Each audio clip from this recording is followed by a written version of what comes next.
Hello and welcome to DFS Coach Talk. Today is Friday, February the 10th, 2023. I am Joe Sarvati, affectionately known as Coach, and I am joined by, let's just cut to the chase here, one of the top 10 DFS players that I have ever met. It's Deb Lutz. How are you, Deb? Not met very many. Hey, how's it going? Happy Friday. Happy Friday. What a crazy week it's been, huh? Oh my gosh. It's like I was waiting forever to get the news on these trades. It just seemed like it wasn't coming. And then the floodgates opened and you couldn't keep track. Yeah, just unreal. I mean, trades everywhere, new players moving around. I mean, we were asking for this, though. This is where we shine. We love when there's confusion and people don't know what to play. They can't just jam stuff in an optimizer. They're going to have to, whether they like it or not, do a little bit of hand building and, all of that kind of stuff. So, yeah, it's fun. This is where we shine for sure, right? I've been spending the last 48 hours trying to figure out, okay, for my full year fantasy, who do I pick up? For my so rare, who do I pick up? For DFS, so ready to get at it. Yeah, I am ready to get at it. So we have a ton to do today. So we've got Pain Blank SM, who is also known as Dead Presidents. First one into the chat today, Deb. Woohoo! A little slow to the draw today for some of our folks, but we have a huge amount to cover. So real quickly, what we're going to do, we'll talk a little bit about the trade deadline and how it's going to affect some of the NBA from a DFS perspective, because that's the huge thing here. There's going to be a lot of teams impacted here big time. We'll go a little more in depth with the Mavericks and the Suns, since those are our teams. We have a little bit of special insight there. Then we're going to give away a couple of tickets today. We've only got 11 games, Deb. That's it. Just 11. That's it. So we're going to go through all 22 teams. We're going to bust through this, all 11 games. And here's the fun part about it. Not only do we have all this trade information where people are still moving around, some trades have cleared, some haven't, some guys are playing, some aren't. We also have 12 of the 22 teams either on the first or second night of a back-to-back. Yeah, that's important. Yes, so you got to put it all into the pot, mix it up, and hope everything comes out correctly here. So we're going to do that. We'll go through all of these. We'll talk a little bit about everything, as far as these games go. Defensive efficiency, pace, who's in and out with some of the new folks, and which directions we're leaning. Probably not going to do a two brains are better than one lineup today with so much on the docket here. We will certainly be sharing all of our lineups in Discord with our members. If you'd like to become a member, go to dfscoachtalk.com. And if you go there, you can sign up for 3 days for $3. So this is your chance. Friday, Saturday, Sunday, you get all of our basketball and PGA golf. Then this weekend, you get NASCAR, tons of basketball. And then Sunday, there's a little thing, Deb, called the Super Bowl. And never heard of it.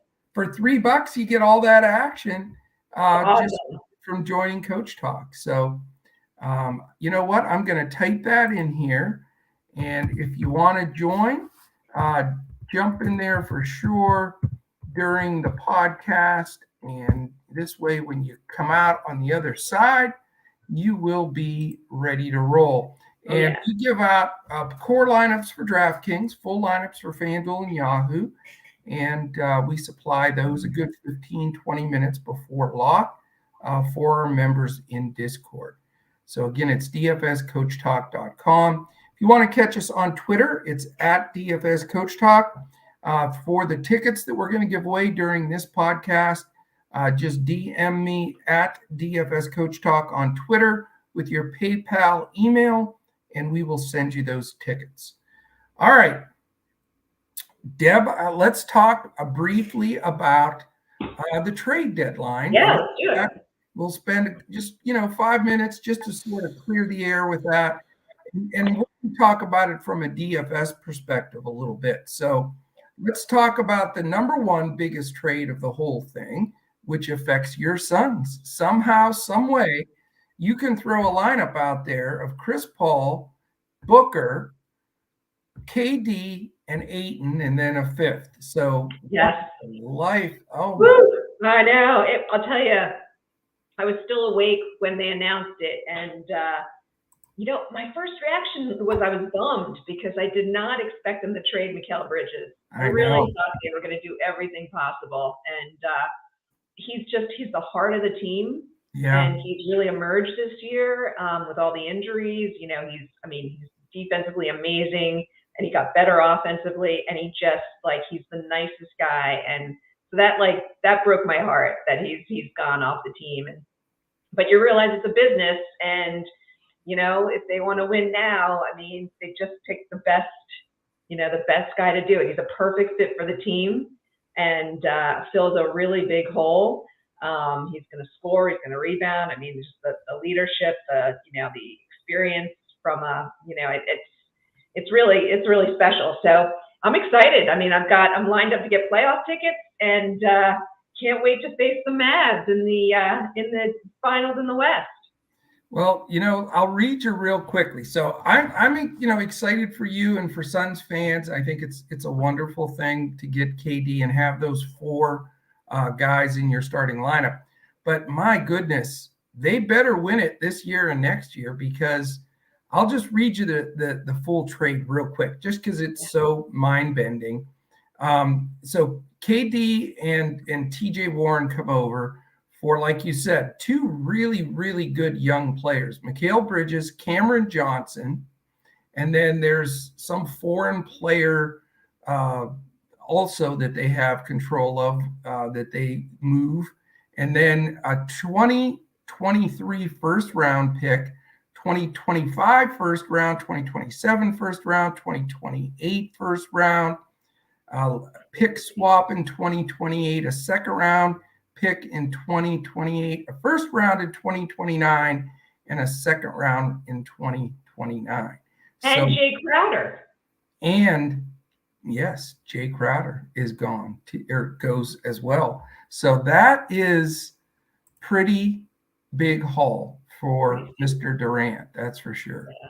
But I'm with you. They're going to be one of the favorites to win it this year and next year, probably, as those guys get a little bit older, but you can't blame them for going all in, Yeah. New owner. I think he said, hey, let's do it now. So we'll see. They mortgage the future. I don't know where they're going to be in 3 years. That's all I'm going to say. What are you going to do though from a DFS perspective? Yeah, well, that's where it gets really interesting. I was all over Okogie last night, which was great. But you get Booker back. There was no Booker yesterday, so that made a big difference. Today, Booker's back. So, but I don't mean for today's game. I mean, like for the rest of the season, how hard is it now when you're looking at a pretty expensive Chris Paul, a pretty expensive Ayton, super expensive Durant, super expensive Booker? That's yeah. Well, it's interesting because as much as I like Booker, I don't play Booker a lot in DFS because he's so points dependent. And I think that's going to hold even more so now because, it's unclear. Is he going to get the 40-point night or is Durant going to get it? So I probably won't be playing a lot of Booker. He seems to be priced really high. Chris Paul, though, on the other hand, is not points dependent. He gets his points off of assists, off of steals, good percentages. And, I think, he's efficient. And I think that's going to get even better. He's such an amazing person now to create for. And so I'll probably still be riding Paul. Ayton, I'm not sure. We'll see. Ayton's been playing really well lately. We'll see if, the addition of Durant helps them or hurts them. Unclear. But, it's going to be interesting. It'll be interesting to see how the providers adjust for it too. Yeah, I mean it's going to take some time for these salaries to adjust, but yeah, Paul Booker and Ayton are in there tonight. It looks as though. So we'll talk about that here in a minute. But yeah, going forward, man, that both of discussions here. The Phoenix Suns now are going to be hard DFS wise for me at least to count on for the rest of the season. And a big hit, really as excited as I am for the Mavericks. The other trade I wanted to talk about was obviously Kyrie going to Dallas. And I think it's awesome for the Mavericks, but like I mentioned before, I don't know how awesome it is for the actual DFS side of things, because Luka was by far the leader in usage in the James Harden kind of way when he was with the Rockets. That's certainly going to take a big hit, not just because Kyrie's there. I mean, that's the biggest part. But you now have a Christian Wood that they decided they weren't going to trade because he was right on the border of getting traded as well. He's back in now. So you've got some offensive threats around him. And I think that's until the prices reduce, it's going to be difficult really to roster some Mavs as well. But, yeah, I agree. It's definitely going to change the dynamic. I mean, the usage has to go way down to, kind of normal levels, let's say, human levels. But it certainly is. I don't know. I mean, it's not the trade I thought they were going to make. Yeah. Necessarily. So what do you think about it overall? Oh, I think I'm doing quadruple backflips. I think it's a steal, a huge steal. I mean, we gave away Spencer Dinwiddie, who's spare anyway. I mean, he's a backup point guard in my opinion. Dorian Finney-Smith hurts because he's a good defender, but his contract was pretty heavy. Then you have a 2029 first round pick. That's forever. And only 2 future second round picks. So that's not that much. I mean, Kyrie is an all-star. I mean, you've got the Mavericks are the only team, by the way, that have 2 all-star starters now with Kyrie and Luka. So, I mean, I think it's underestimated how strong of a pickup that is. Now, does it come with some possible, baggage? Can Kyrie, implode? Sure. No doubt. But is it worth it? Absolutely. I mean, the Mavs were going nowhere fast. They were not going to go deep, counting on Luka for every single thing. I think this changes the whole landscape. Like I say, it's exciting as a Mavs fan. As a DFS player, though, I'll be steering clear of our Suns and Mavericks until all those things adjust, usage and then salary to follow in DFS. All right, until the playoffs. Exactly. Then it's game on. No doubt about it. I want to say. What was your favorite trade? What was your favorite trade outside of that? Or I should say, what trade do you think has the most DFS impact? I think the Lakers hit the jackpot. I don't know even why the league's allowing some of those Lakers trades. I thought Utah got fleeced beyond fleeced. Did you see what they come out of those trades with? Unbelievable. Yeah. I mean, why do you even allow that? I mean, they got rid of good, strong players and basically just have some draft picks to show. And I think the Lakers, starting with grabbing Rui Hachimura and then, D'Angelo Russell, Malik Beasley, Jared Vanderbilt. I mean, those guys are all basketball players. Yeah. And so I think the Lakers, also Mo Bamba, they grabbed in that. And, so I think totally strengthened. I mean, absolutely. I think they did real well. I think the Clippers made a couple of nice moves too. They did. I mean, they flushed their whole backcourt down the toilet and started over basically. So we'll see how they're going to do. But, I know Crash doesn't, agree, but I think that changed. I mean, if the Lakers can find a way in to the playoffs and they get this half a season to play together, you have a healthy LeBron and AD. So basically the best 1-2 duo in the league, if they're healthy, with those surrounding cast now that is absolutely reasonable. Yeah. I don't want to play them in the playoffs. I agree. I'm afraid. I was impressed with how much they were able to do. Nice. So it's going to be the West. I mean, it's going to be a battle. It is. It really is. I mean, the West goes through Phoenix. I mean, that's hands down. I mean, it goes through Phoenix. We'll see. I don't know. My only concern is I'd love for them to get Reggie Jackson, because otherwise I still get a little concerned about if Chris Paul gets injured. But but we'll see. It's going to be. There's still a buyout market. There's a lot of guys on the buyout market that are going to make it onto some teams. Yeah. And I think that that's really important to know, because it generally, when you look back at the playoffs, it's these kind of guys that fill out your lineups that make it. So here's the potential top buyout people, and then we'll get on to breaking down this slate.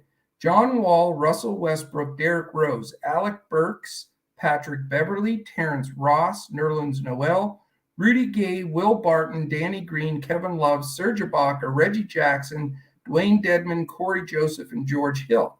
Those are not chumps. That's quite a list. Yeah. And so, top bidder, best fit, teams where they want to jump in and try to win a championship, the Suns, the Lakers, now the Mavericks. There's some destinations where these guys are going to land, and it's going to make a big difference. There's no doubt about it. Definitely. So excited about it. Right. No doubt. Let's say hello to a couple other folks. We're still having some people drift in here. Bev, how are you? Bev always shows up for Deb. Never shows up for me and Crash, but that's okay. We love you. Chris Taylor, how are you, my friend? Chris is a Suns fan. It sounds like. Deb says nice. Halliburton versus the Suns because he's concerned with Bridges gone, that the defense might go down a little bit. Do you agree with him, Deb? I do. Yeah, I really, I mean, I really do.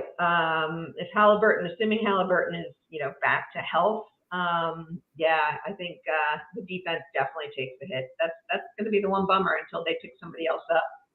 Yeah, because the Jay Crowder, they shuffled on down the road too. So they don't really have a wing defender like they had before. So yeah, you got Torrey Craig, who's probably the closest, but that's probably right. Yeah. But yeah, it's not great. But the only thing about Halliburton is I think he is playing full minutes now. Hasn't really had that stellar game since he's been back.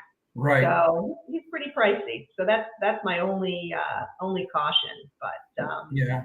I mean, I love Halliburton, but today he just didn't crack my builds because of the price, like you said, and he's ramped up now. I think he's good to go, but I don't know as far as blowing it out. Maybe a good GPP with low ownership. Yep. Chris agrees with you, by the way. Reggie Jackson would be a great pickup for the Suns, but he wants to dust off Carmelo. Ooh. Oh, wow. Haven't heard that name in a while. Dust off is right. I love it, man. That would be hilarious, but you never know. He didn't even make my list. I think he's sipping pina coladas somewhere. You don't know if he's ready. Can you imagine, though? There you go. All right. You never know. Make that playoff run. You never know what's going to happen. All right. Let's dive into this sucker. We've got 11 games, so we can't play around. No. And we're going to start right off with, you know what? I'm going to bring up the ownership, Deb. I know it's a little early, so we'll do a second phase of ownership. Our man boy from Cali will be posting that in our Discord. That's the other thing, getting these. There aren't any free sites for projected ownership full blown that you can get out there. So as you don't have to get that and buy that expense if you're a member here at Coach Talk, because we're going to provide that for you every day. We're going to give you that list. We're going to talk about it on DraftKings, FanDuel, and Yahoo. So a massive plus of being a member here at Coach Talk. And, you got to look at that ownership every day when you're building lineups. It is really key. There's no question about it. Great benefit. Yes, no doubt. I'll give you just the top 10 or 15, and then just if you can bank those in your head as we're going over these games, we'll talk about it. So the thing that makes me laugh on DraftKings, number one owned right now at 59% is Stanley Johnson. I mean, woohoo. I can't believe it. People are He's not losing even their mind. projected to start. He's not even projected to start right now. No, I don't understand that ownership. But again, we'll talk about them as we go through them. But right now it's Stanley Johnson, Zach Collins, Killian Hayes. So those are 1, 2, 3, names you always see at the top, right? Oh, yeah. Norman Powell, some dude named Giannis, Isaiah Roby, Colin Sexton, Dame Time, Jason Tatum, who looks like he's going to play now, Kyrie, of course, with no Luka. By the way, that ruined my day. We get the post saying that from Sham saying Luka and Kyrie are playing. 15 minutes later, Luka out. So that stunk. Not cool. My super secret squirrel today, a triple S, super secret squirrel, Mark Williams, 3,200, locking them in everywhere, Deb, everywhere. Lock them in. I love Mark Williams today. This one's unless Nick Richards starts. You know what? I don't care if Nick Richards starts. Okay. I know that sounds crazy. That's pretty contrarian. I still think if Nick Richards starts, I still think Mark Williams gets 28 minutes plus, maybe 32. And I'm going with them, and I believe in him. And I think they made that trade of Plumlee to open that up for him, not for Richards, in my opinion. Okay. Would you believe this next guy? I got to mention him because it makes me throw up in my mouth. Talon Horton Tucker. 17% projected ownership. Can you believe that one? You know what? Remember last year, all the times when LeBron wouldn't play and he'd come in, he'd play 35 minutes and score like 50 fantasy points. I mean, that's, he's like the mop-up guy. He doesn't look good. He doesn't look healthy. He looks overweight. He's just a mess. I wouldn't do it. Here's the quick rundown on FanDuel for you, Deb. Isaiah Roby, Stanley Johnson, Zach Collins, Kyrie Irving, THT again, Anthony Simons, Blake Wesley. That you heard me. 7th, Blake Wesley. Tyler Hero, Derek White, Josh Okogie, Giannis, and Dame Time. So what a wild night. And then that's crazy. Yahoo, we've got Stanley Johnson, for God's sakes, Norman Powell, Rudy Gobert, Jason Tatum, Killian Hayes, Kyrie, Zach Collins, Keita Bates, Giannis, Dame Time, Derek White, Jeremy Grant, Anthony Simons, and your buddy, Torrey Craig. Wow. So, that's crazy. You've got pretty much every San Antonio Spur on the roster on that list. Craziness. Here's the good news, Deb. We talked just for like 15 seconds before we jumped on the air. And the one thing we both agreed on immediately was there's so much value on this slate that you pretty much can do what you want. If you want to go stars and scrubs full blown, you can do it easily, like 4 top guys and 4 just really low owned guys, low priced guys.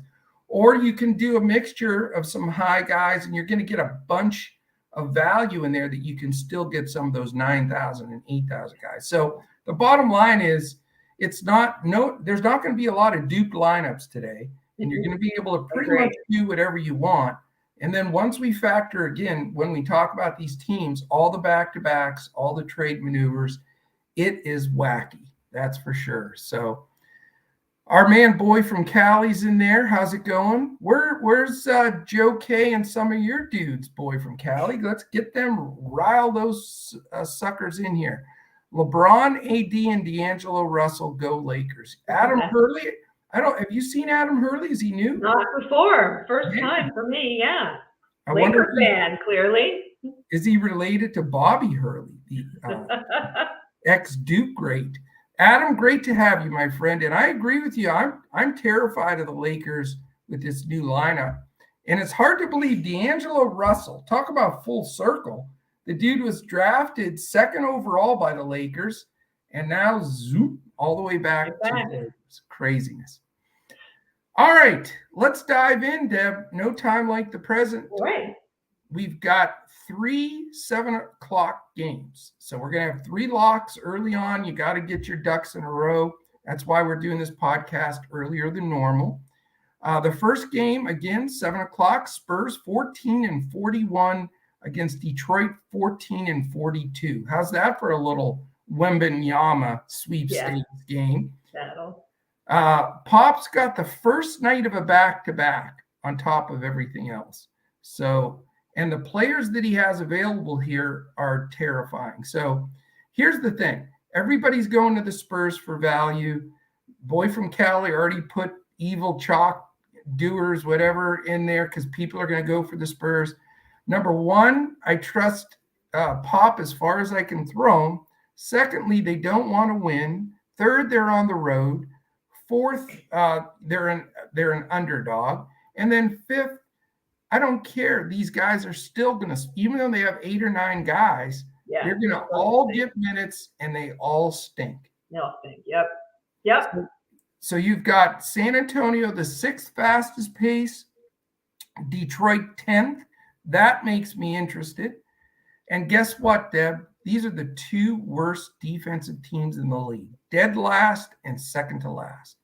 So I know I said mixed signals there. Do we go this game? Do we not go this game? What the heck are you going to do? I go a little bit. I don't go. There's too many games on this slate. There's too much quality there. So I go a little, but I don't go after all these. I'm not going with Stanley Johnson. I'm not going with Isaiah Robley. I do like Zach Collins. He moves into the starting spot, so he'll get 30 minutes. And he's a good fantasy point per minute guy. When he was backing up Hurdle, you could see that they were, getting ready to get rid of Hurdle. They were giving him some more time, and it was paying off. So I do like Collins. I'm probably not going with anyone else on San Antonio. I put a little question mark by Devontae Graham. I mean, this could be like Devontae Graham, like, here, let me show you what I can do kind of game. Right, that's true. So for a GPP, possibly. I don't even know what he's priced at. I did not. Do you have his pricing? He's dirt cheap. I don't have, I can look real quickly here, but the funny thing is, the great part about it is one of the first games. So we're going to know who's starting. Right. And obviously that's going to be, because you never know what he's going to throw into the mix here.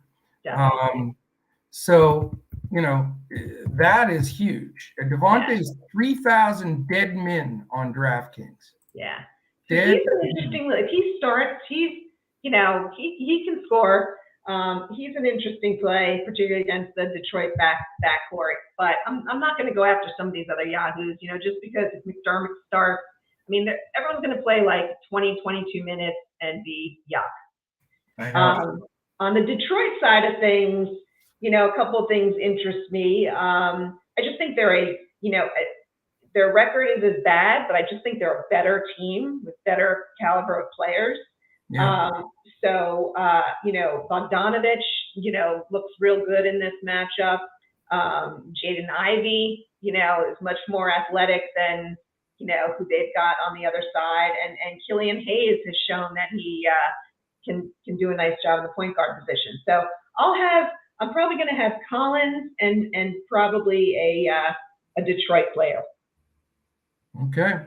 I mean, the line in this game is Detroit by 6, but it is 234.5. So a very nice total. So, I mean, it's hard to not consider that, because with 11 games, there's only one game with a higher total on the whole board. So this is tied for the second highest total. There's a couple of things at play here. I agree with you that Zach Collins is very interesting. I will say this, though, with Collins that's nerve-wracking is he does get into foul trouble. Mm-hmm. And now that he's got this position and they're expecting big minutes from him, I just wonder if he can stay out of foul trouble, especially with going against sort of the double centers with Detroit, with Stewart and Durant in there. So, Kate's beta job is somebody that I used to go to even when he was with Minnesota. I sort of like him today. Because I think he's going to get solid minutes. It's going to be a very tough cover for Stewart because Job can hit the 3 and he's going to pull Stewart from the basket. I agree with you on the Devontae Graham, 3,000 on DraftKings, 3,800 on FanDuel, and Deadman $10 on Yahoo. If he starts, he's a guy that we know can get buckets. And, I don't want to have more than one Spur, though, just because of the fear of Pop just sinking the lineup right off the bat. So, really but Jop, Graham, possibilities.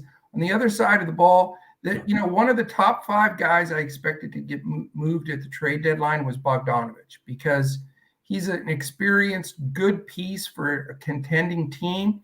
Not sure why Detroit's hanging on to him here with their super young rebuild. That'll be interesting. I do like Jalen Duran a little bit, because here's the thing. We have to wait and see. Weissman, who they traded for, is questionable. I also read an article where they plan on starting Weissman the entire second half of the season to see what they do. So that must mean Durant's coming back off the bench. Yeah. Is all I can figure. So is that going to light a fire under Durant? If Weissman sits, Durant could be a super sneaky play. If Weissman plays, then I'm not going to do it because they're going to split minutes. But something to keep an eye on, because that didn't make a lot of sense to me. Yeah, I know. I was really surprised by that. I don't think Wiseman's going to play. I'm surprised. They've got Bagley, they've got Stewart, they've got Duran. Why do you go get Wiseman when you've got a young star in Duran? They didn't. I guess he was expected to be a star, 2nd overall pick. And they figured, what? We've got all young guys. Let's see what this guy's got. I get it. Yeah. They didn't have to give up much, but, they just drafted Durant in the first round. So right. I do think Bogdanovich, though, is probably a decent play. You see a lot of times when these vets don't get traded and that they relax and play a little bit more free. And I think he's a reasonable play. I do want at least a guy from each side here, because I do think it's going to be poorly defended. Yeah. All right. Game 2, 7:00 as well. It is your Phoenix Suns, 30-27, only 3 games over 500, but that'll change. Pacers, 25-31. In this game, we've got Indiana favored by 2.5. So that's a bit of a surprise. But I guess because those guys Durant's still out, and they lost Bridges and Cam, but still, with Paul Booker and Ayton in there, they're an underdog. That surprised me. It's surprising, yeah. 230.5's the total. Baisley, Durant, Payne, Shamet, Warren out for Phoenix. Hill and Navarro out for Indiana, 2 new guys that they just brought in. So, you've got Phoenix slow, 25th in pace, second night of a back-to-back. You've got Indiana, 3rd in pace. They're really, pick it up and play. So big pace up for Phoenix. First night of a back-to-back for Indiana. So both teams. Defensively, Phoenix 7th, Indiana not good at 24th. So mixed bag of tricks here, but there's probably a few decent value plays that you can grab, no doubt about it. So what are you thinking? Are you Jock Landell today? I am not. I'm chucking Jock. My strategy tonight, there's a couple of games I'm pretty much going to fade. With 11 games on the slate, you just can't, we already said, hey, we want to play a couple of guys from this first game, and there's half a dozen games just as good as that first one. So I am probably fading this game altogether. But if you force me to say who would you take from this game, my favorite plays are a Kogi for the value play on Phoenix. I think he will still get minutes at the 3 and the 4 behind Craig and Landale if he starts. And I'm not even sure if they're going to start Landale if Indiana's rolling with Neesmith. They might start a Kogi, or they might start Ish Wainwright. But the best points per minute guy out of all those guys, believe it or not, is Josh Okogie, and he's been riding hot. So I would go with him on the Phoenix side. And on the Indiana side, I do like Halliburton, against Chris Paul, against the backcourt defense of Phoenix. So I'm not going to go Booker. He's 9,700 on DraftKings, 9,000 on FanDuel. He's way too expensive for a guy that very often gives you just 40 fantasy points a night. So not going to go there, and not too excited about anyone else on Indiana, just given the speed of play and the way that they split things up. Yeah, I'm with you. You know, this, like you said, I mean, you put it exactly right at the start here. I mean, you can't have tons of exposure to a bunch of games when there's 22 teams playing. So you've got to definitely pick your spots. You know, Halliburton, I think, is a decent play, but, you know, two things. Phoenix plays slow and they play good defense. Yeah. And, you know, that's a concern. I do like that the spread is so close. You know, if you're going to force a guy in from Indiana, to me, it would be Halliburton or Miles Turner. Those are the two guys that I have some interest in. On the Phoenix side, though, you know what? With Paul, you know, Booker and Ayton in, and all the turmoil of everything going on there, I just don't feel comfortable, you know, rostering much in this game. It is a super pace up game, but you've got to pay the price if you're going to go with Booker, because, you know, that is a big ticket, no question about it. It's 3:37 and they're just now talking about the second game. Oh man, Crash is so, you know, I was just talking to him. He is so high on LeBron right now. It's unbelievable. Yeah, isn't that amazing? You would think just because the guy broke the scoring record, Josh treats him like a god. It's unbelievable. Inside joke for our members there, by the way.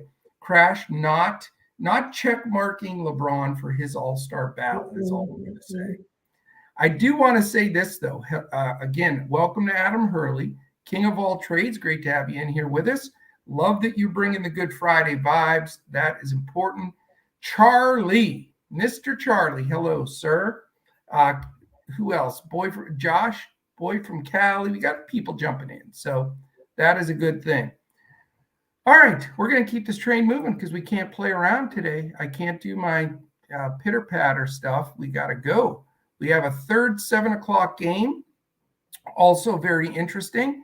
Both teams on the first night of a back-to-back, Deb. So, and, you know, I don't know how that's going to affect things, but we got to be aware of it for sure. It's the Knicks and Sixers, Knicks 30-26, Philadelphia 34-19. We have a questionable tag on the newly acquired Josh Hart. Great pickup for the Knicks, though. Awesome. Terrific pickup. Mitch Robb still out.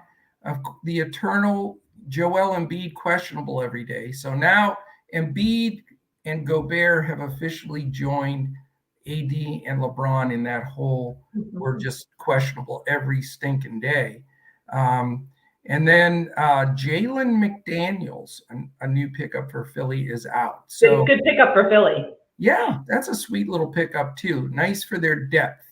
No question about it. So in this game, Deb, you've got the 27th paced Knicks and 23rd paced Philly. That's a concern. You've got really good defense from the Philly side at 6th. Not bad from the Knicks side at 14. Philly's a home favorite by 6.5, but a pretty scant 222.5. Not generally a number that's going to get it done in DFS. So how are you riding this game? It's my other total pass. Okay. That's it. Slow game, good defenses. They spread the ball around. You know, you got between Brunson, Barrett, and Randall. You know, their pricing is fair and unclear who's going to, you know, exceed their totals.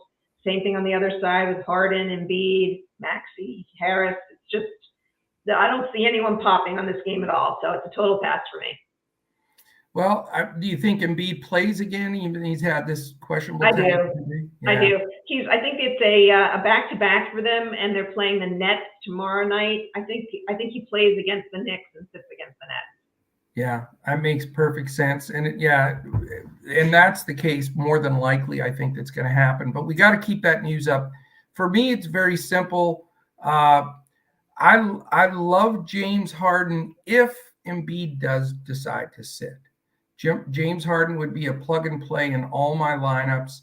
I like James Harden a smidgen anyway, even if Embiid plays, but I don't know if I want to pay the ticket with Embiid in there. So that's the news that we'll have because it's one of the first games. But I think that would be a direction that I would go. But really, other than that, I have no interest in this game. Yeah. No, well, and I guess, let's see, you probably get some really good ownership on Harden if, he's only at 5.7%. So if Embiid sits, now it'll go way up if Embiid sits, but still starting pretty low. So I mean, if he stays in the below 6% ownership, even with Embiid in, I may pull the lever on Harden anyway. I think he's a good play tonight. I really do. Nice. I think he's this is the kind of game he can really excel. No question about it. All right, let's check on to game 4 now. We've got 2 7:30 games. The first one is the Charlotte Hornets at the Boston Celtics. Charlotte 15-41 in that heated battle for the first pick. Boston a nice 39-16. We've got questionable tags on Tatum and Horford, although I believe Tatum has shifted to probable, if I'm not mistaken. But we'll double check on that. Yeah. He had a non-COVID sickness, but he's felt better and he went through shoot around. So I think Tatum plays and Horford probably sits. Yep. That's what I'm leaning towards. It is an island game for Boston, so that helps Tatum too. For the Charlotte, it's the first night of a back-to-back. So we've got a questionable tag for Charlotte on Svi Mykhailiuk. He landed with the Hornets. And then Reggie Jackson, who they're probably going to buy out. Cody Martin and Kelly Oubre are out. And then for Boston, you got probable on Brogdon. Like I say, I believe probable on Tatum. Horford, Mike Muscala, a Boston Celtic, questionable. Yeah. I know. And then out, of course, the big thing, Jaylen Brown, Danilo Gallinari. Why do we have to say his name every day? And Marcus Smart.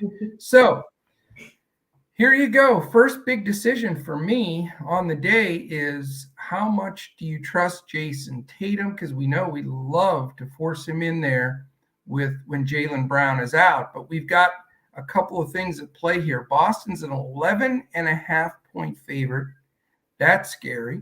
And it's only a 225.5 total. So this is pivotal. I think that, do you go Tatum here or do you not trust it? What do you think?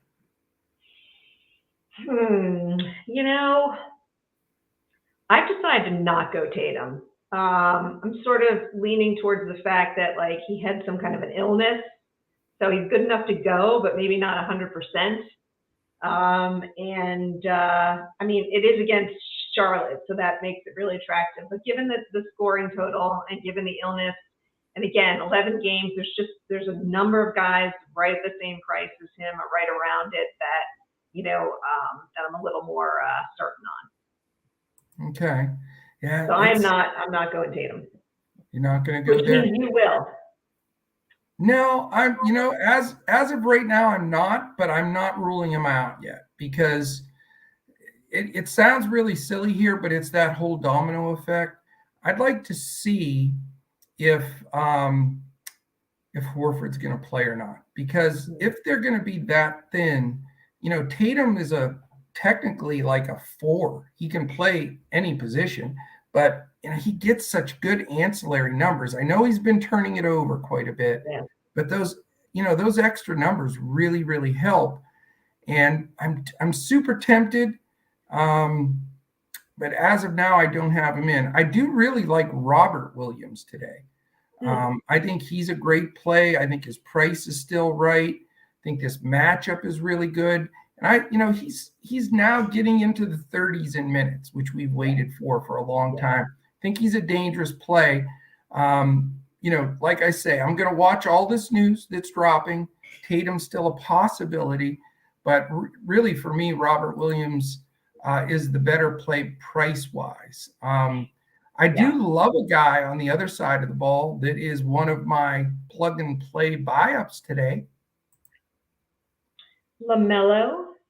It is LaMelo Ball. I knew you would guess it. I just think he's in a great spot here. You know, his price is fair enough to me. I think that, you know, I just think first night of a back-to-back, it is against Boston. So there, I think he goes all out. You know, maybe don't play him tomorrow, but I think he's a great play today. So LaMelo, one of my top plays of the day. And then my rookie play here that I said, I'm going Mark Williams center. Come hell or high water, it's Mark Williams or bust for me. So I could have two Hornets, which would be very odd, but you know what? It could happen.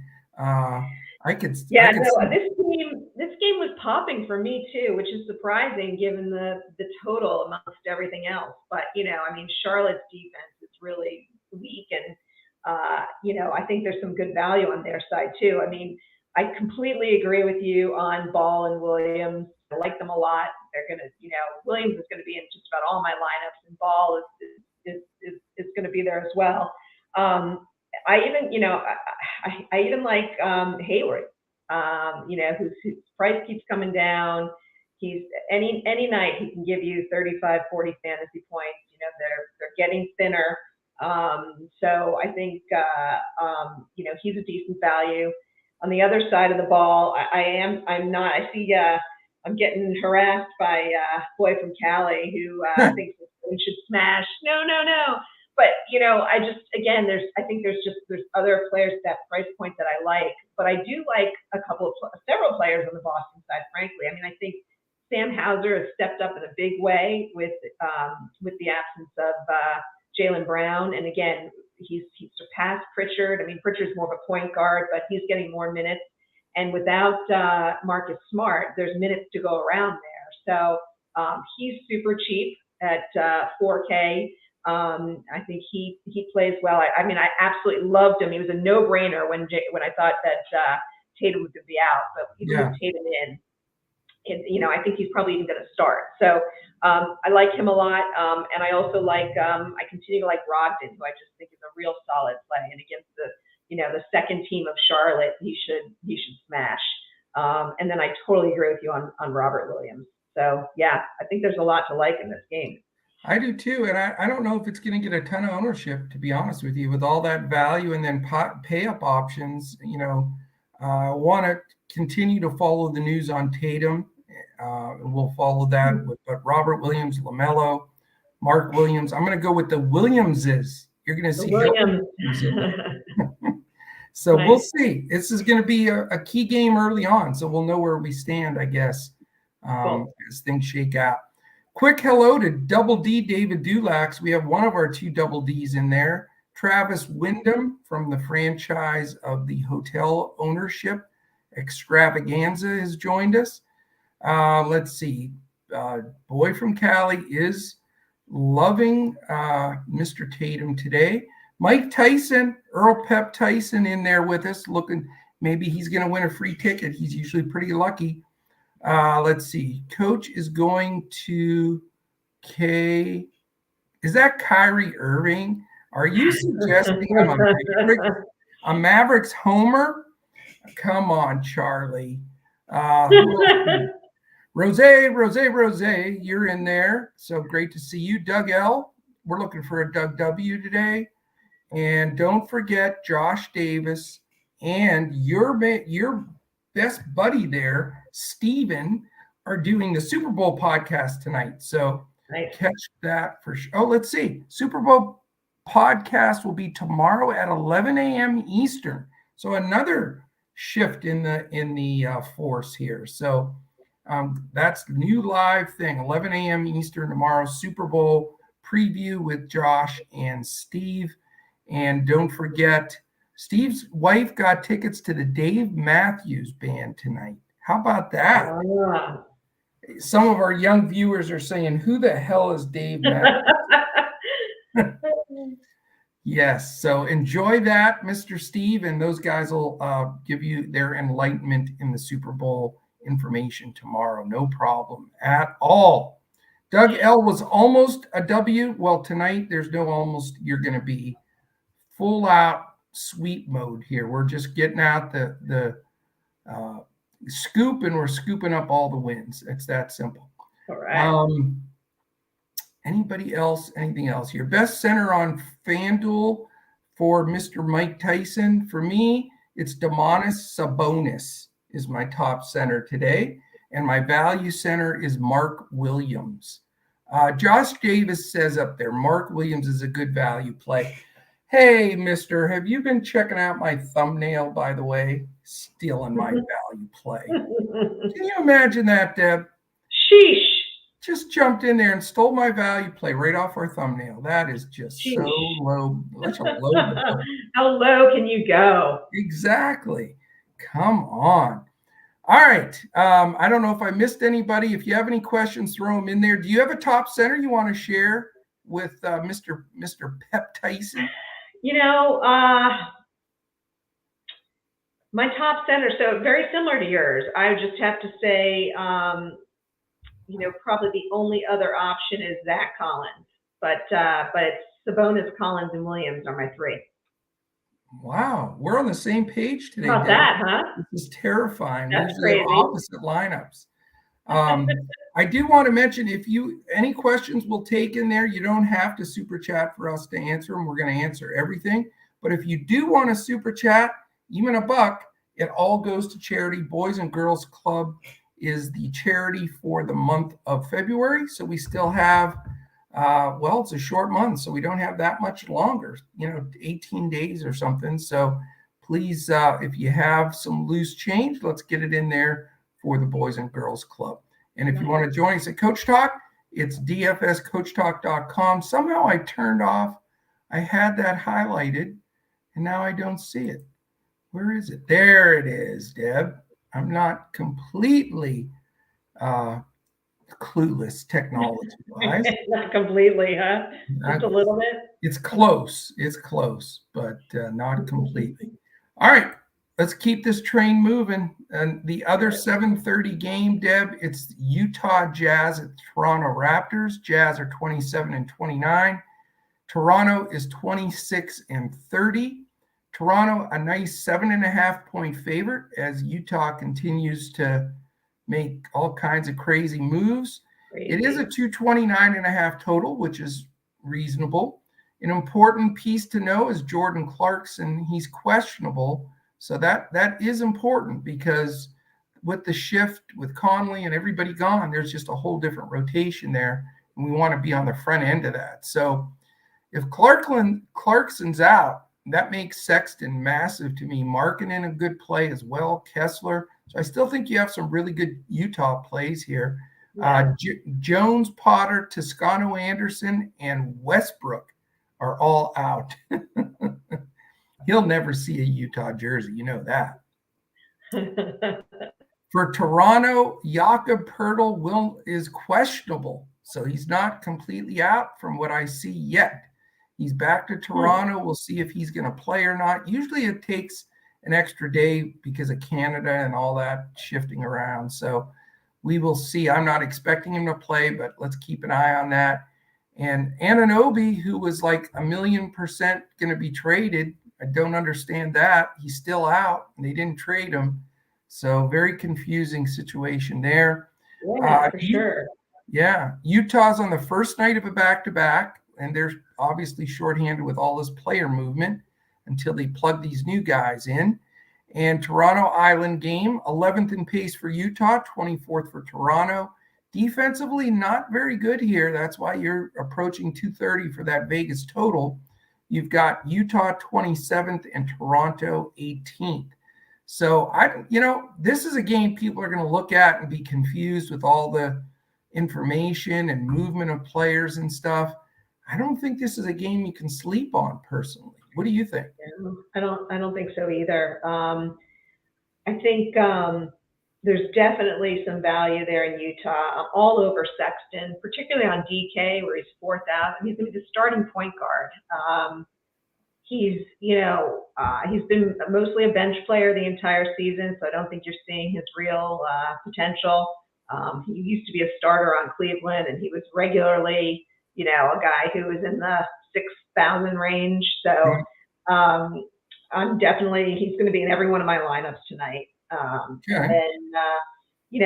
Unlike you, I'm not, I haven't watched THT this year, so I don't know, but he's the guy who, if Clarkson doesn't play, they actually have to play THT, and then I like him. But if Clarkson plays, his minutes will be somewhat limited, probably.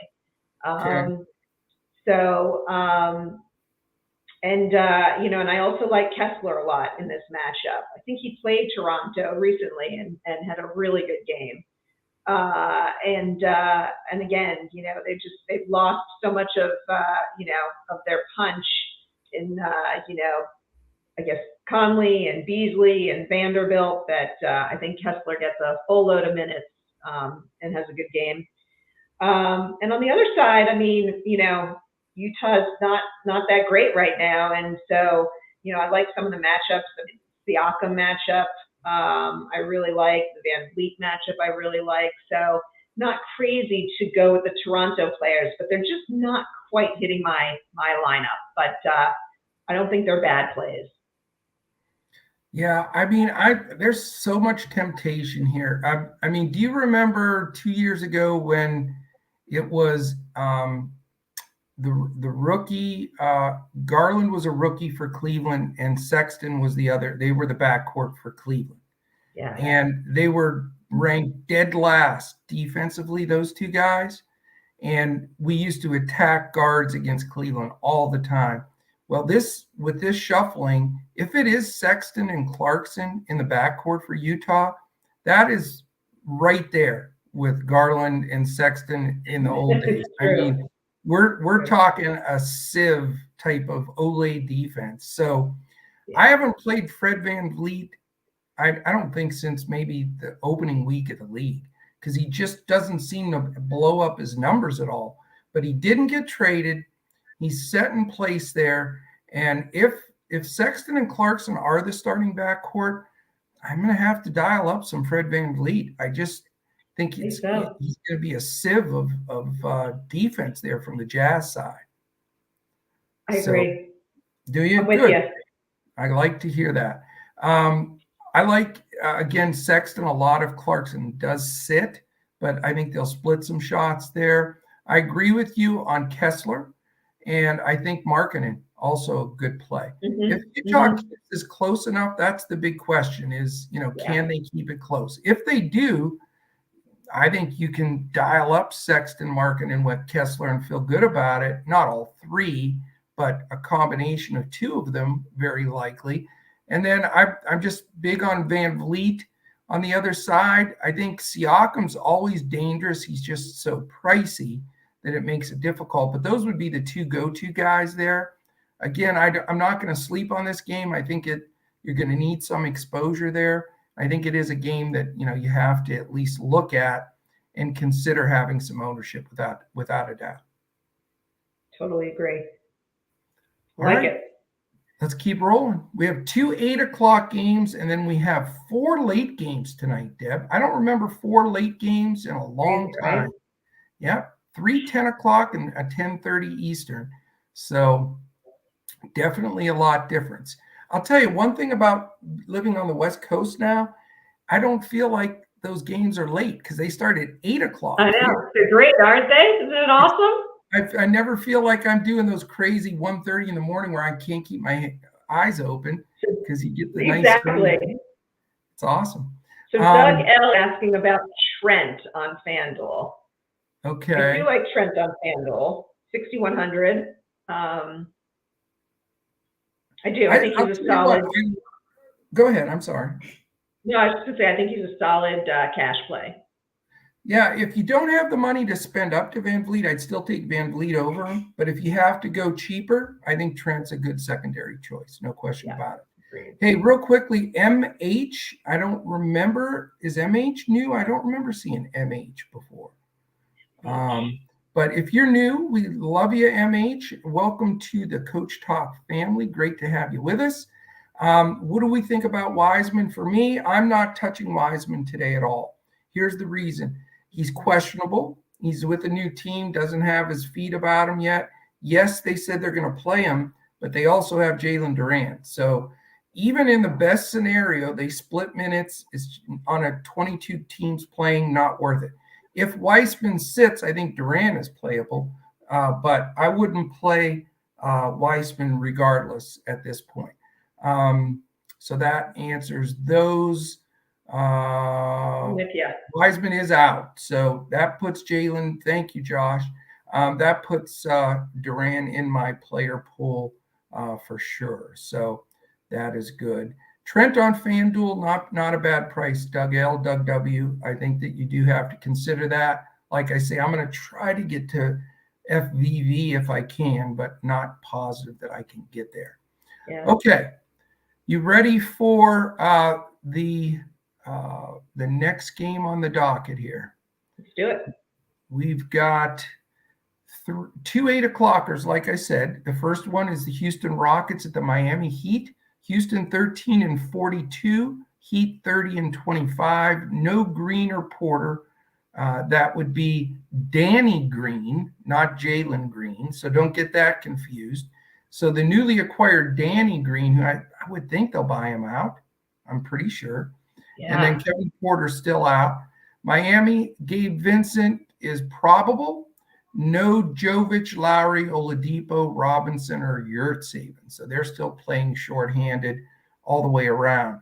The issues we always face here with Miami is they're good defensively and they play slow, but Houston plays definitely faster with poor defense, a little bit of an even deal. But you've got Spoelstra's team on the first night of a back-to-back, and we know he is very big on not crushing his guys on back-to-backs, trying to keep winning and save some win for the playoffs. So that is a little scary. It is an island game for the Rockets. Not that it really matters since they're 15 and a half years old on average, I think.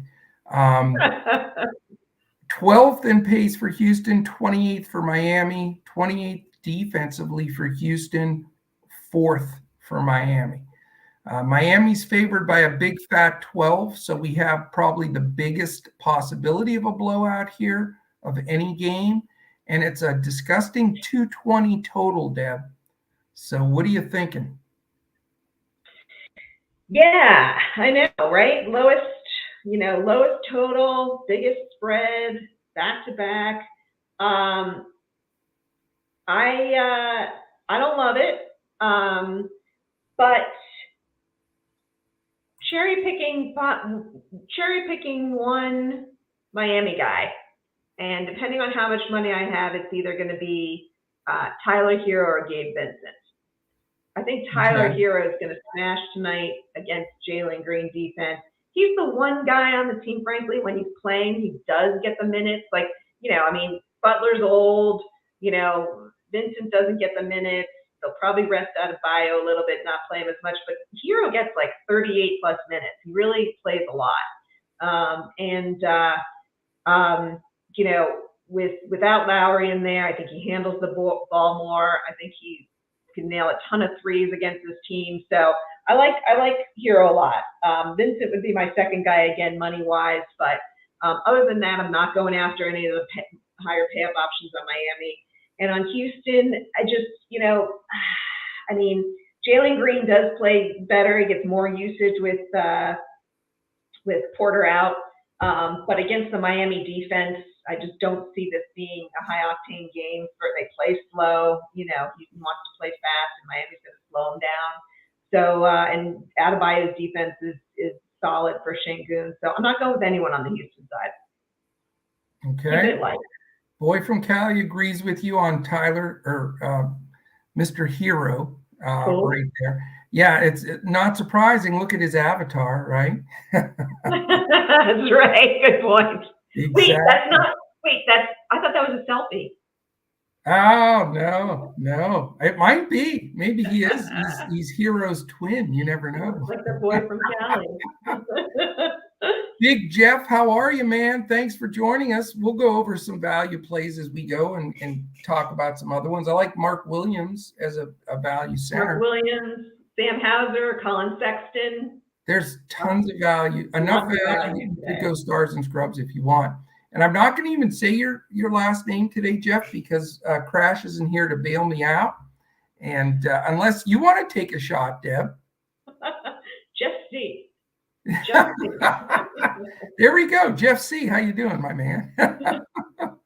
Awesome. All right. As far as I'm concerned here, this game is going to be a hard pass for me pretty much all the way around. I don't like it's Spoelstra on the first night of a back-to-back. It's a huge spread. It could easily blow out. I just don't want to risk it. I am not paying big money for Hero, Butler, or Bam. Just not going to do it. So I'm out on Miami. As far as Houston, the only guy I would consider is Şengün, because his ownership is very, very low because everybody's terrified of Miami's defense. And I get it. Miami is good defensively. Like I said, they're fifth in the league defensively, efficient, and fourth, I'm sorry. But I still think Şengün can score it. I know Bam's a sound defender, but I think, that would be the only person I would consider here, and only if I have enough salary. But this is going to be one that I'm going to just move across pretty quickly. Ready for the other 8 o'clock? Let's do it. Minnesota Timberwolves at the Memphis Grizzlies. Minnesota's 30-28, Memphis 33-21. We do have Slow-Mo, who we thought was going to get traded, and Gobert, both questionable. Cat out. The newly acquired Luke Kennard for the Grizzlies is questionable. Steven Adams remains out. In this game, Memphis is favored by 7, but we have a big fat 234.5 total. So it is the second highest, tied for the second highest on the board, which definitely gets a little bit of interest going here. Minnesota 5th in pace and Memphis 2nd. So, Deb, we have 2 of the 5 fastest teams pace-wise in the league. That gets a lot of interest for me. But defensively, not bad. Minnesota's maintained 11th, even though they've been shorthanded a lot of the time. And Memphis is 2nd. So, you've got a dichotomy of thoughts here. Yes, the pace is good, but the defense is good. And, what are the 2 possible starters for Minnesota if Anderson and Gobert aren't playing? So a few things to think about there. And then you've got, Jod, Bain, Brooks, Jackson all playing. Yes, you don't have Adams, but they'll rotate centers with Tillman and all those guys that aren't worth rostering, in my opinion. But what are you going to do here? Because this game, with that total, I think is going to get a ton of interest. Yeah. I mean, I'm not going crazy here. It looks like Conley's gonna play, but I want to check that. If Conley doesn't play, I'm all over Jalen Noel, who will get the start there. And but if Conley plays, I probably won't go for Noel. I believe he's ruled in as of right now. He's ruled in, yeah. So probably not going there. I think this matchup, I think, always gets these guys fired up, like Ja and Ant.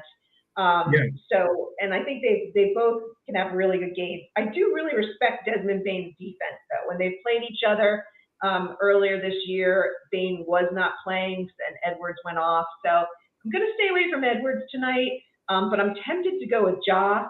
So tell me whether or not it's the right call. I mean, you got so many guys in that similar price range, right? Whether that's a Van Vliet or a Shea or, I'm trying to think who else is there, or a Ball, but I really like Ja tonight. So he's one of the guys that I'm eyeing. And then if Anderson doesn't play, I like Jaren Jackson a lot. So I'm waiting to get the news on that. But so, yeah, not too heavy, but I might spend some money on Ja. Well, I mean, did you hear my take on Ja on the situation? Was I with you or with Crash the other day? when I went through that. Probably Okay. crash. Well, here's this. This is what I read, and this was about a week ago. So it was before the trade deadline. This is what you're talking about. Yeah. Yeah, because Ja, if you watched his numbers, have not been good lately. No. There was a blow up in the locker room. I don't know who he doesn't get along with or what the situation is, but he was MF and everything, saying either he goes or I go. Now, do they blow up? Does that happen a lot? It does, but it's also coincidental that they're on a free fall. They're like 2-8 in their last 10. Yeah. Ja's not been putting up anywhere near the numbers he was. And, with Triple J stepping up, making the All-Star game, playing with a lot of confidence, Brooks still chucking a few shots, Bane's now healthy. I'm going to have zero Ja. And not that I don't think Ja could break the slate. He absolutely could, especially against that Minnesota backcourt. Conley's a pretty crafty defender, though, for an older, player. So I'm just not going to spend up. There's another spot that I like better at the point. So again, do I read into some of that? I mean, some of the stats are just telling it. Since I've stated that, I've been fading Ja, and it's been a pleasure to fade him. Eventually, he's going to break out, or maybe they've settled the situation that was going on internally there. But I'm going to steer clear. I do think Triple J is like the hot play for everybody lately because he had like 5 blocks in the first quarter the other day, and he was hitting every shot. I think always think he's a dangerous play. You just always have to be terrified he's going to get in foul trouble. That's the part that always makes me nervous. But with Steven Adams out, he is grabbing a few of those extra rebounds. So Jackson, and I'm scared to say it, but he's in play for me today. He's the fate. He and Bane would be the two guys that I'd look at from the Memphis side. I have a lot of interest there. I can't really comment on the Minnesota side until I know about Anderson and Gobert, because there could be a nice Naz Reid play here, or somebody else in the mix here. But I'm not going Conley right off the jump. I think it's going to take a little bit of getting used to, and there'll be some split minutes there. But if Conley's going to play very limited, I agree with you on Jalen Noel. He's so good, man. That guy deserves to play even with Conley there. So I was a little disappointed because I was hoping he could just take over the point, Anthony Edwards, 10K. That's just an awfully big, fight. Desmond Bane defense is tough. So I'm not going to go Ant today. You can always, everybody wants to punt all the time and go with Jaden McDaniels. He's only 4.4. I get it. If Slow-Mo's in at 5K, not a bad play. Gobert's only 6.7 now. Naz Reid's 4.9. You've got those options as well. So, for me, it's probably going to be one of the subs that would be starting if it's a Noel or a Reed or somebody. I'd like to get a value piece from Minnesota, and I'd like to spend up for either Triple J or Bane on the other side of the ball. Okay.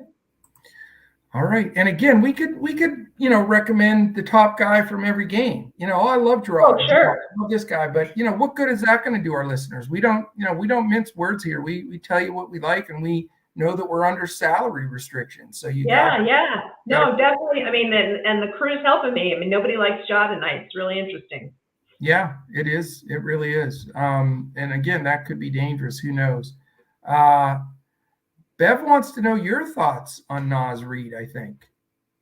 Yeah, no, I said have to wait that? for Gobert news, but I like Williams better, Mark Williams better. So. Yeah. I'm with you 100%, Deb. What is going on that we're on the same page? Crazy.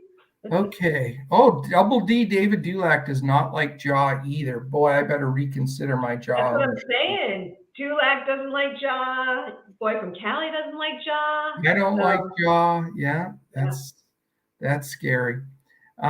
His price needs to come down a little bit. It's that simple. Let's see. Yes, I did see. I mentioned Muscala to the Celtics. He looks like a Boston Celtic. There's no question. He plays like a Boston Celtic, and I mean that in a good way. That's true. All right. 4 late games, and then we'll get. Yeah, I know. Yes. We should do a little late night.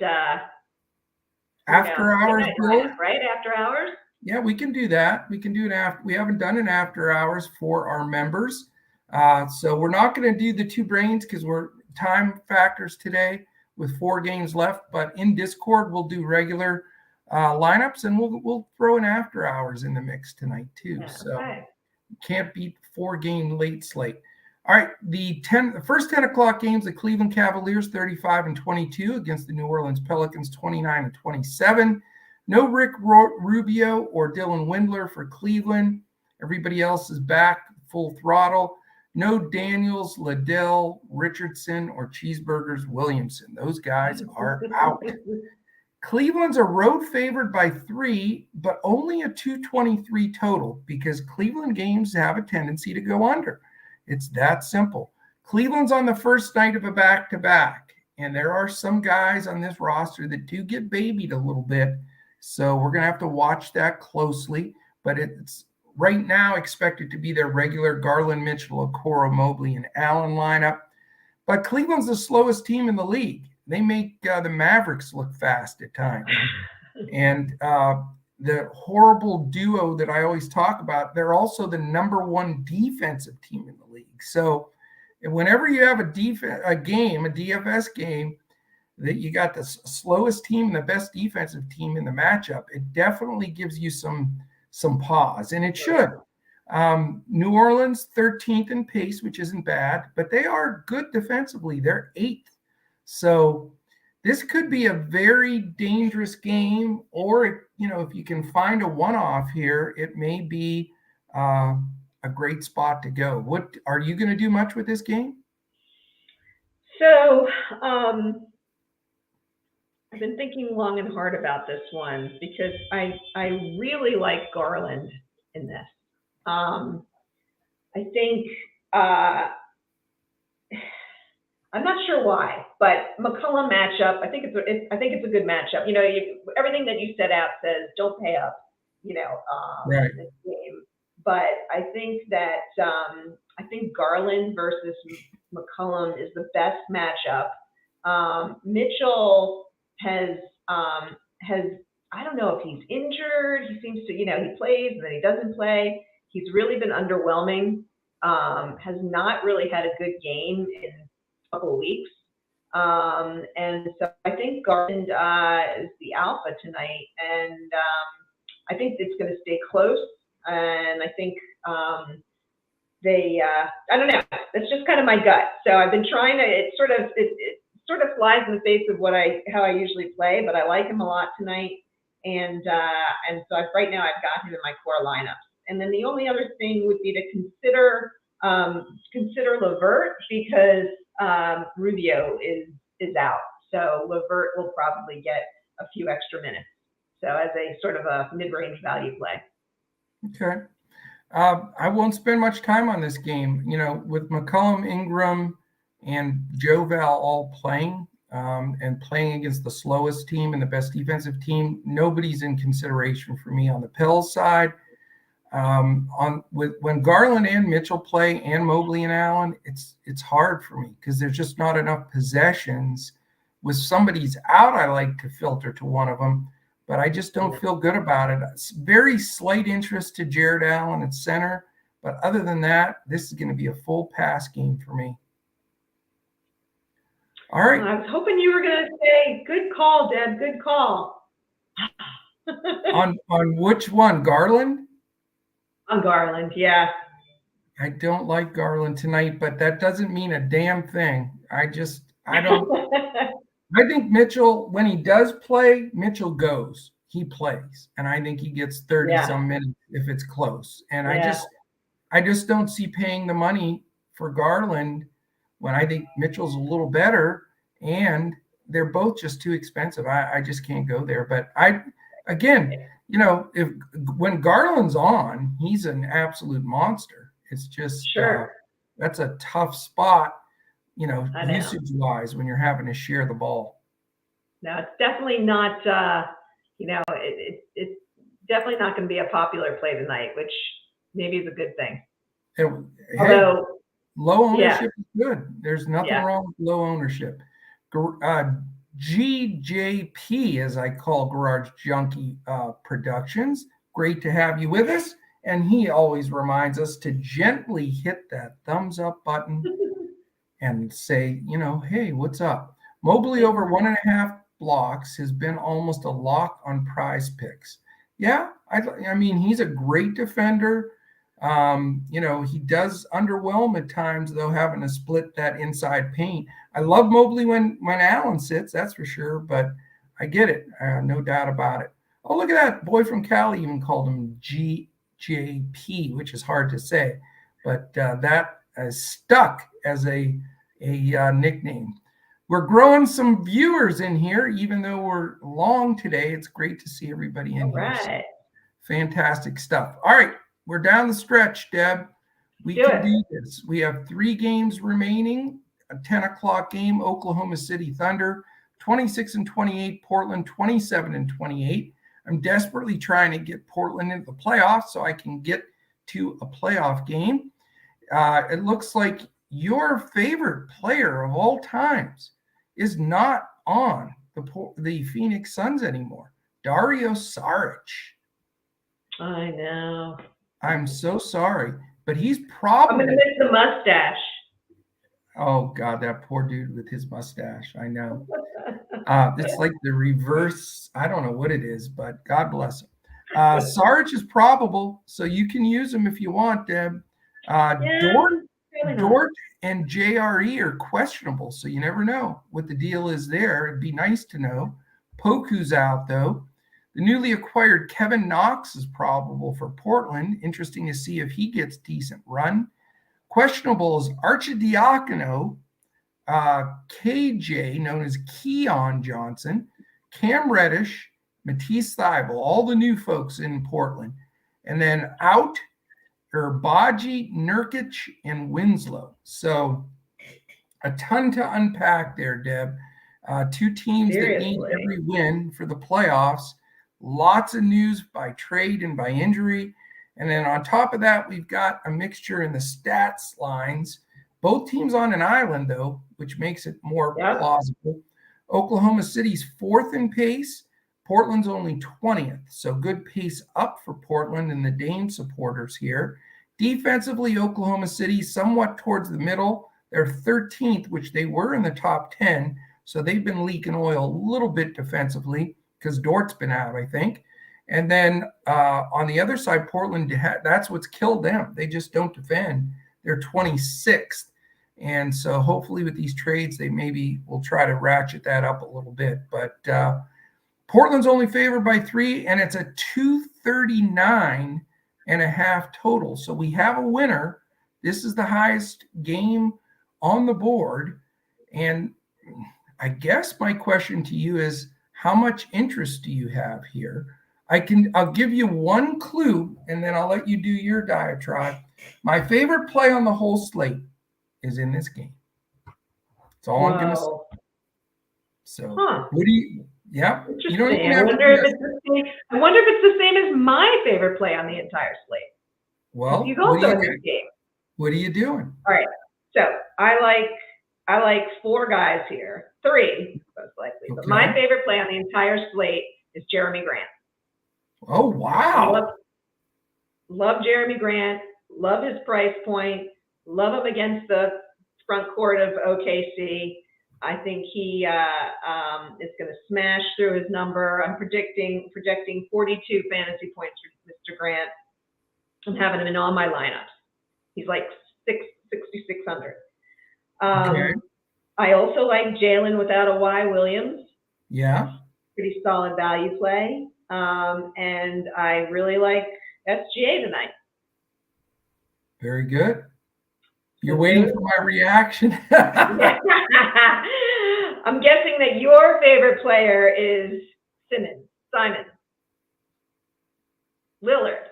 Did you look at our thumbnail? remember Mark Williams. Did you look at my avatar in Discord today? All kinds of massive clues. Is that right? All kinds of. My favorite play on the slate is SGA. All right, there you go. I'm with you. I'm going to spend the cash. I'm starting my 2 pay-ups. That's one of them. One still to come. He's going to be in every lineup. I love him today. And I'm going to be able to afford him. Josh Crash Davis, the infamous LeBron James fan, he has informed us that Mark Williams is starting over Nick. I want to be Mark Williams Richards. So my triple S super secret squirrel Mark Williams is starting. So thank you for that updated news. 3 square, right? For me, it is. I'm playing it. Doug L loves Grant. Thank you, Doug L. Doug L. Yeah, he got a supporter there. I don't think Grant's a bad play. I think he's a very reasonable play. What's his price, Deb? Is he priced reasonably? Yeah, he's 6,600 on FanDuel, 6,700 on DraftKings. Yeah, that's not bad at all. So not a bad play. And then SGA for me, favorite play here. I'd also like the Jalen Williams without the Y. So we're both on the correct Jalen Williams today. So I like 2 exposures from OKC. On the Portland side, you were right in the fact that I like Simons today. So you did have your radar correct there. He's not my favorite play, but I'm going to have some exposure to him for sure. And I don't think Grant's a bad play either. So I'll have exposure here. Probably 2 guys from OKC and 1 from Portland. So this game will be one of the higher owned games for me on the slate, close to, 3 guys, probably 2 at the very worst here. But I do like this game a lot. Nice. All right. Me too. All right. Last 10 o'clock game, Deb. Yeah. What do we got? Dallas Mavericks 30-26, Sacramento Kings 31-23, and we have to wait another stinking day for the Mavericks to have Luka and Kyrie out there together. I think we'll see it tomorrow because today is the first day of a back-to-back for Dallas, who's on a West Coast trip, and the first night of a back-to-back for Sacramento. 2 teams with about the same record fighting for a playoff spot. Sacramento somehow has nothing, no injuries, no questions, no problems. They got their lineup set, probably Fox, Herter, Barnes, Murray, and Sabonis, and then their dudes off the bench. They're pretty much ready to roll, and we'll see what they've got this second half. For Dallas, Bertans, Luka, and Kleba remain out. Dallas, second slowest team in the league at 29th. Sacramento been a top 10 all year. They're 9th. Defensively, poor. Dallas 21, and it's probably going to get worse. And Sacramento 23rd.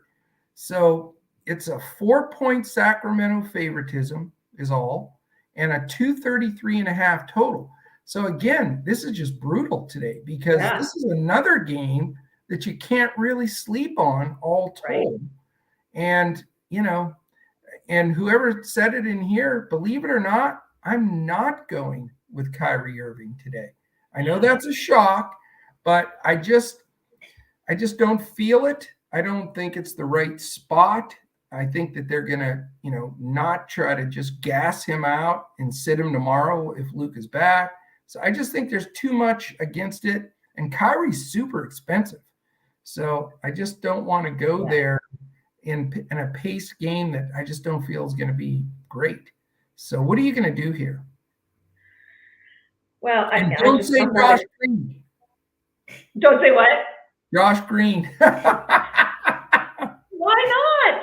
I'm just kidding. You can play Josh anytime you want. He's going to lead them in minutes, other than Luka a lot of the time. So I know. Whatever. I can't believe Josh. Do you remember the playoffs? Josh Green was so bad when he'd get in, they'd put Rudy Gobert on him and just let Rudy stand in the paint, and they didn't care if he shot.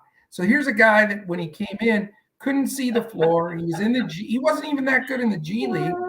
And here this dude's now like the key player on the Mavericks. I'm not disparaging him because I want him to do well. He's Australian, right? I mean, you gotta love all Australian ball players. Yeah, I guess. I mean, if you feel that way, but I don't know. So I'm sorry, I didn't mean to interrupt you. No. Totally joking. Yeah. Yeah, I mean, I do have him on my interest list because, I mean, he's still cheap, 4,800, right? He's going to get like 35 minutes. Yeah. I mean, even at 0.75 fantasy points per minute, he's going to pay off. So, and he hasn't been that bad. Well, right? he had that one stupendous game there. Well, that was, yeah. But even so.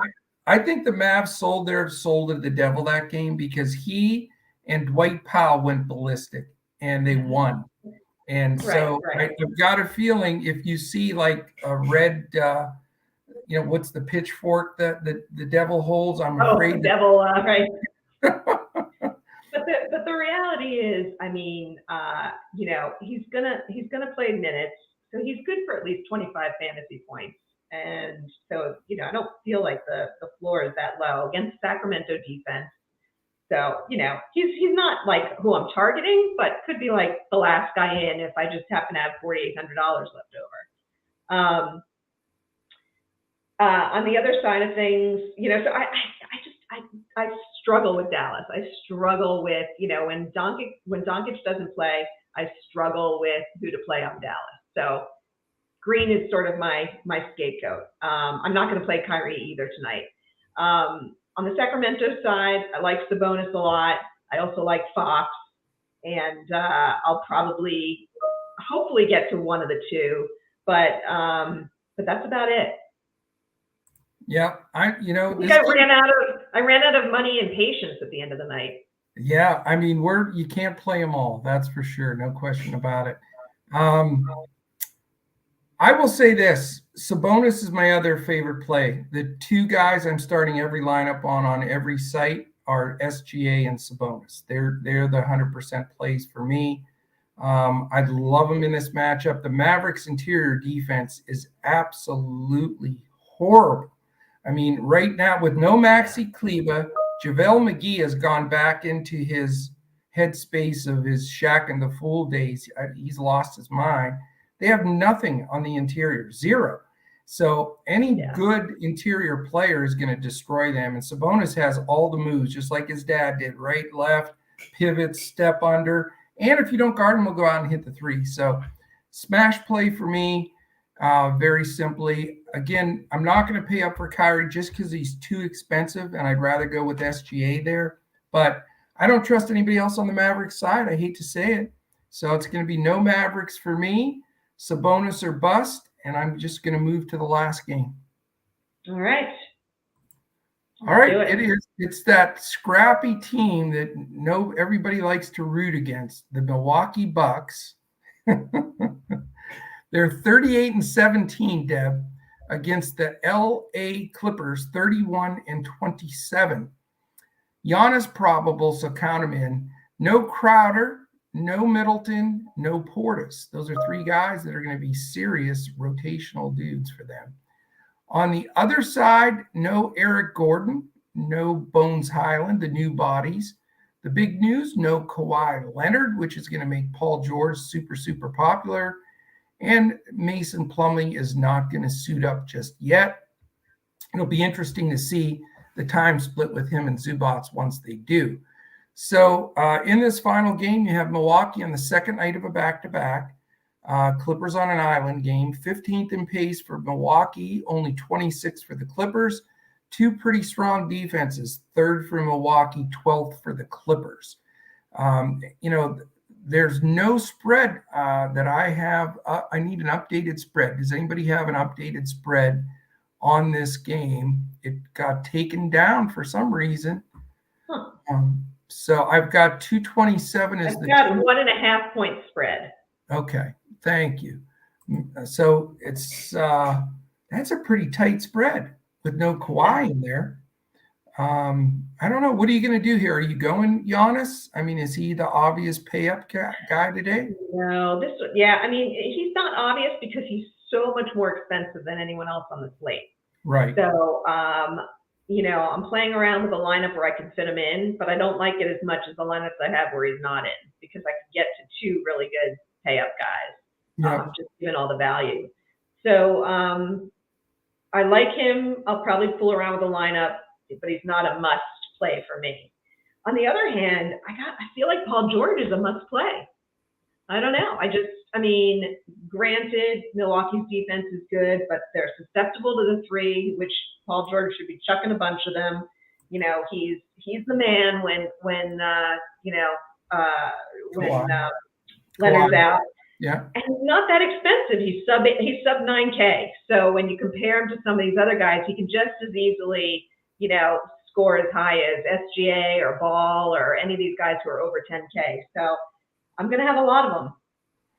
Yeah, I'm with you on Paul George. I think he's the best play out of this game. I mean, Milwaukee's got Crowder, Middleton, and Portis out. And those are the three guys that could cause some defensive trouble for, the likes of Paul George. So I just think I'm with you in the fact that they don't have the rest of these guys in place yet, no Kawhi. And it is still the case where we talk about it every day. You have two super dominant players on a team, one sits. You really better think about playing the other one. And that comes into play today with Jason Tatum. It comes into play with Paul George. Now, you can't have everybody, but those two are in a situation where that is happening. So that is a possibility. I know. I'll tell you, the other guy. We're both talking at the same time. What's that all about? Wow. Hilarious. That was weird. The other guy who's getting no love is Marcus Morris, who put up a tremendous game against Milwaukee last game out, and he's 4,300 on DraftKings. I know it. You know what he did to me, though, the other night, right? Yeah, I know. I had a great lineup, and he got thrown out with 1.2 fantasy points. I know. That hurts. But lightning doesn't strike twice. With Marcus Morris, it strikes multiple. It might. But I get it. For that cheap of a price, it's not a bad play. Same with Norman Powell's not a bad play. And no, don't say it. I know you hate Powell, and now I hate Morris. So there we go. They both are stingers. The guy though that's cheap that is Terrence Mann. I mean, he's sort of the point guard. I think they've handed the reins. They said, we're getting rid of Reggie, getting rid of Wall. Terrence Mann, this is your job. And supposedly there were multiple teams that wanted to make a trade for Mann, including including the Nets, who, as part of the key player in a deal that they would have sent Durant to the Clippers, would have been Terrence Mann. And I think they probably feel like, hey, we traded SGA, which obviously was not a great play because he's so good and so young. But I mean, they respect Mann. It's his job, even with Bones Highland, who's not eligible this game. But I don't think Bones will start. I think he'll be Terrence Mann's backup, in my opinion. I think that's what it'll come out to be. So I think Terrence Mann is the value play from this game. Paul George is the pay up. And then on the other side of the ball, I just, I'm not going to have the money for Giannis tonight. And, I just can't get there. Like you said, it's not like he's the highest paid. You got to spend like $2,000 more for him than a lot of the guys. So yeah, exactly. I just can't get there. I hear you. Yep. So in retrospect here, since we're not going to do a two brains lineup, let's just real quickly pay ups for me. Sabonis and SGA. Paul George also is a good play. As far as value plays, Sexton, if Clarkson sits, I really like Mark Williams, the center. And I think you can, go around to some different spots, really in roster whoever you want. So I'm kind of freaked out because we have an 11-game slate and we're almost the same, right? My pay-ups, George, SGA, I'm not sure about Sabonis, but I do like the call. Who was my other pay up? You guys talked me off a jaw, so Ball. But I'm also intrigued by Harden. I love Harden too. Yeah, and I love LaMelo Ball today too. Yeah. I wish my I value wasn't. play is Sexton, Williams, Collins, and I had another guy who was a value play. Where did he go? Oh, Hauser. I don't know if I'm on the Hauser team yet, but I understand it. I mean, he can shoot it, and he's not afraid to shoot it for sure. All right, I think that's everything, Deb. We've cleared the board. Appreciate everybody that stuck with us for the long podcast here. We actually grew as the day went on, for sure. Don't forget, tomorrow morning is the was it 11:30 crash, I believe, something like that. What was the time frame for the Super Bowl podcast tomorrow? You want to definitely click on that. Also, we have Super Bowl contests for our members. If you're in Discord, there's a DraftKings, FanDuel, and YAHOO Super Bowl contest, and 11 a.m. Eastern for the Super Bowl podcast tomorrow. All right. Cool. Let's give away 2 tickets and just jump on at DFS Coach Talk on Twitter. Shoot me a message, and your PayPal email will get those out to you. You know who came up first? Josh Crash Davis. That means Josh has to donate $5 to charity because he came up on the list. The first winner, Earl Pep Tyson, Mr. Mike Tyson, another winner for Mike Tyson, seems to win every day as well. And our second winner is Charlie, Mr. Charlie. Congratulations, Charlie and Mike Pep Tyson. Shoot me that on Twitter, and we'll get those tickets out to you. Appreciate everybody joining in and listening. Hope this really helps your builds. It's going to be a very busy weekend, mostly focused on the Super Bowl. We'll have basketball lineups and golf lineups and all that fun stuff. But you'll definitely want to stay tuned and give us a shot. $3, 3 days, dfscoachtalk.com. And you get today, Saturday, Sunday, you get Super Bowl, everything we're doing. So love to have you. Great pod, Deb. Awesome. That was fun. Yes, and congratulations to your Suns and my Mavericks are sort of the big winners. Right? I know, it's true. So that's sort of cool. All right, Deb. We've got, let's see, we've got plenty of time. We've got like an hour to post lineups. Isn't that beautiful? Gotta go. Yeah. All right. Thank you, everybody. Right. Enjoy your Friday evenings, and we'll be back again tomorrow when we look to crush it in NBA, DFS, and Prize Picks.